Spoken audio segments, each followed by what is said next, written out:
कहा जाता है कि दिल्ली विश्वविद्यालय की राजनीति से ही देश की राजनीति के सितारे भी चमकते हैं। चाहे वह भारतीय राजनीतिक दिग्गज किसी भी पद पर बैठे हो, उनका कहीं न कहीं लगाव दिल्ली विश्वविद्यालय से चुनाव से देखा जाता है। इसी क्रम में चाहे अजय माकन हो या फिर अरुण जेटली या फिर विजय गोयल जैसे नेता हो, चाहे वह विजय जॉली या अन्य विधायक, सांसद और केंद्रीय मंत्री भी कहीं न कहीं दिल्ली विश्वविद्यालय की राजनीति से जोड़कर ही राष्ट्रीय राजनीति में पहुंचे हैं। आज दिल्ली विश्वविद्यालय का चुनाव है और पूर्वी दिल्ली के विवेकानंद महिला कॉलेज और श्यामलाल कॉलेज में पुलिस ने चुनाव को लेकर पुख्ता इंतजाम किए हुए हैं, जहां पुलिस लगातार ड्रोन से भी सुरक्षा व्यवस्था पर नजर बनाए हुए है।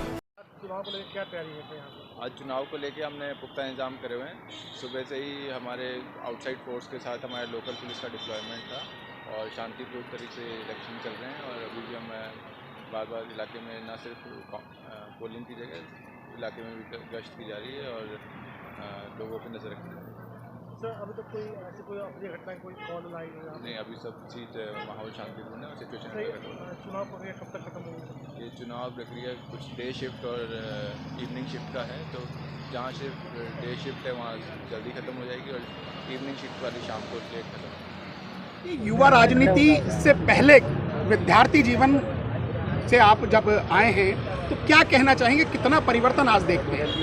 देखिए, जब मैं दिल्ली यूनिवर्सिटी की राजनीति किया करता था तो तब बहुत तामझाम बहुत बड़ा हुआ करता था। बहुत सारी चीज़ें कानून के दायरे में रहकर कानून के बाहर की जाती थी। मगर मुझे लगता है कि लिंगदो कमेटी आने के बाद दिल्ली यूनिवर्सिटी में जो इलेक्शन पर पाबंदियां लगी, कहीं ना कहीं वो अच्छा भी था, क्योंकि तब पैसे का बहुत उलझुल प्रयोग होता था। मगर आज लिंगदो कमेटी के आने के बाद सब सीमित दायरे में करना पड़ता है और स्टूडेंट्स के बीच में चुनाव रह जाता है। सपोर्टर्स आप देखिए 200 मीटर के बाहर खड़े होना ये लाजमी है।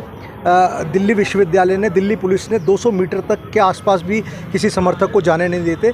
तो स्टूडेंट्स अपने बीच में रहकर फैसला करते हैं, कॉलेज में रहकर फैसला करते हैं। मुझे लगता है कि ये अच्छी बात है और विद्यार्थी परिषद के जो हमारे विद्यार्थी हैं वो विवेकानंद जी के सिद्धांतों पर चलते हुए इसी कड़ी में चलते हैं कि 1-to-1 स्टूडेंट से बात करें। और आप देखेंगे रिज़ल्ट जब आएगा, यहाँ विवेकानंद भी सेक्रेटरी हम ऑलरेडी जीत चुके हैं, प्रेसिडेंट भी यहाँ जीतेंगे और परसों आने वाले दिल्ली विश्वविद्यालय के रिज़ल्ट में आप देखेंगे चारों सीटें विद्यार्थी परिषद भारी मार्जिन से जीतने जा रही है। संजय जी, जिस तरह से चुनाव का जो माहौल है, मगर अब पिछले वर्षों को देखें तो अब कुछ हल्का नज़र आ रहा है, क्या कहना चाहेंगे? जी, हल्का तो आपको ऐसा नहीं है। जो स्टूडेंट्स का काम है वो स्टूडेंट्स कर रहे हैं और जो सपोर्टर्स का काम है वो सपोर्टर्स कर रहे हैं। इतनी भारी संख्या में सपोर्टर्स आए हैं अपनी छोटी छोटी बहनों को लेकर और बेटियों को लेकर, तो मैं समझता हूं कि इस बार भी अखिल भारतीय विद्यार्थी परिषद 8434 जिनका बैलेट नंबर है वो 100% चारों सीटें हम जीतेंगे। जिस तरह से विवेकानंद महिला कॉलेज में हमेशा से परचम लहराता रहा है, क्या इस बार भी लग रहा है आपको? नहीं लग नहीं रहा। 100% सचिव पोस्ट तो हम ऑलरेडी अनपोस्ट जीत चुके हैं, बाकी पोस्टों पर भी हम 100% जीतेंगे, इसमें दो राय नहीं। इतना कार्य अखिल भारतीय विद्यार्थी परिषद ने कोरोना के समय में किया है और हर विद्यार्थी की समस्या, छोटी से छोटी समस्या जैसे एडमिशन के लेकर गाइडेंस है, उसके एडमिशन होने के बाद एडमिशन कार्ड है, उसके बाद उसकी लाइब्रेरी की बुक्स हैं, तो ये सारी टीचर्स प्रॉपर प्रोफेसर्स हैं वो एजुकेट करें प्रॉपर टाइम पर। अटेंडेंस से संबंधित कोई किसी को समस्या कहीं आ रही तो उसके ऊपर भी गाइडेंस करना, ये अखिल भारतीय विद्यार्थी परिषद का काम रहा है और निरंतर वो कर रही है आगे बार। जिस तरह से देखा जाए कि दिल्ली यूनिवर्सिटी के चुनाव के बाद राष्ट्रीय राजनीति में भी बहुत लोग चमके हैं। देखिए, ऐसा नहीं है कि राष्ट्रीय, देखिए अखिल भारतीय विद्यार्थी परिषद के जितने भी हैं हमारे, और राष्ट्र निर्माण का जिसका मूल उद्देश्य है ज्ञानशीलता और एकता, और उससे तो देखिए निर्माण हमेशा से रहा है कि अच्छे के लीडर्स यहाँ से निकले और निकल कर राष्ट्र की सेवा करें। तो आज की देश स्थिति में, परिस्थिति में आप देख भी सकते हैं कि आज चाहे केंद्र सरकार में हमारे मिनिस्टर्स हैं तो अखिल भारतीय विद्यार्थी परिषद के कार्य करते करते आज देश की सेवा कर रहे हैं। डॉक्टर साहब, किस तरह का माहौल अब दिख रहा है चुनाव का?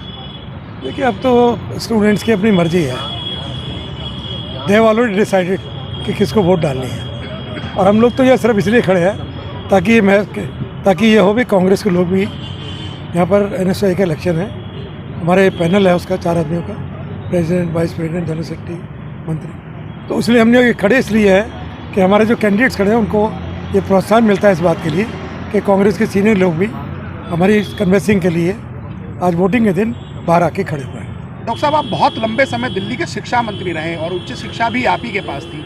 ऐसे में अब जो माहौल दिखता है शिक्षा का, जिस तरह के वादे हैं, उनमें क्या कहना चाहेंगे? देखिए, जो हमारे समय जो हम स्टूडेंट से प्रॉमिस करते थे उनको पूरा करते थे, और जब से केजरीवाल की सरकार दिल्ली में आई है, इसने हायर एजुकेशन, स्कूल एजुकेशन, ये कहता है मैंने बहुत कुछ किया। खाली पेंट करने से, रोगन करने से एजुकेशन में सुधार नहीं होता है, बेसिकली सुधार होता है, वो उसने नहीं किया। कॉलेजों में कोई सुधार नहीं किया। इसने कहा था 20 नए कॉलेज बनाऊंगा, 500 नए स्कूल बनाऊंगा। अरे नए स्कूलों की तूने जगह कौन सी ली डी से? एक तो स्कूल की बता दे, एक कॉलेज की बता दे। कोई कॉलेज नहीं खोला, कोई नए स्कूल नहीं, उन्हीं पुराने स्कूलों को रंग पेंट करके इसने कह दिया मैं नए स्कूल बनाया। तो मैं समझता हूँ एजुकेशन के अंदर जो शीला जी के समय काम हुआ, आज उस काम को इसने जीरो कर दिया। क्या लगता है चुनाव में क्या परिणाम होगा? एनएसए की में हमारे, मैं समझता हूँ 4 में से 3 कैंडिडेट की तो मुझे पूरी उम्मीद है कि हम लोग जीत के आएंगे। President, vice president, general secretary और जो सेक्रेटरी के लिए खड़े हैं, मुझे लगता है पूरी उम्मीद है। कायदे में तो 4 आने चाहिए जीतने के लिए, लेकिन बीजेपी को हलवा नहीं है कि वो जीत जाएगी। कांग्रेस के लिए भी बहुत हलवा नहीं है, मैं बहुत क्लियर बोल रहा हूँ। हाँ, इतना ज़रूर है, कांग्रेस की भी आएंगी और उनकी भी आ सकती है। जिस तरह से बहुत लंबे समय के बाद रूसू चुनाव में देखा जा रहा है कि जो है अपराध भी हो रहे हैं, जिस तरह से आपस में झगड़े हो रहे हैं या क्या, उस पर क्या कहना चाहेंगे? जो स्टूडेंट चुनाव लड़ते हैं उनको थोड़ी टॉलरेंस और पेशेंस रखनी चाहिए, चाहे वो किसी भी पार्टी का है। अगर इलेक्शन में ये इस तरीके से मुझे उसने मार दिया, मुझे उसने मार दिया, ये एलिगेशन तो हमेशा लगते ही हैं।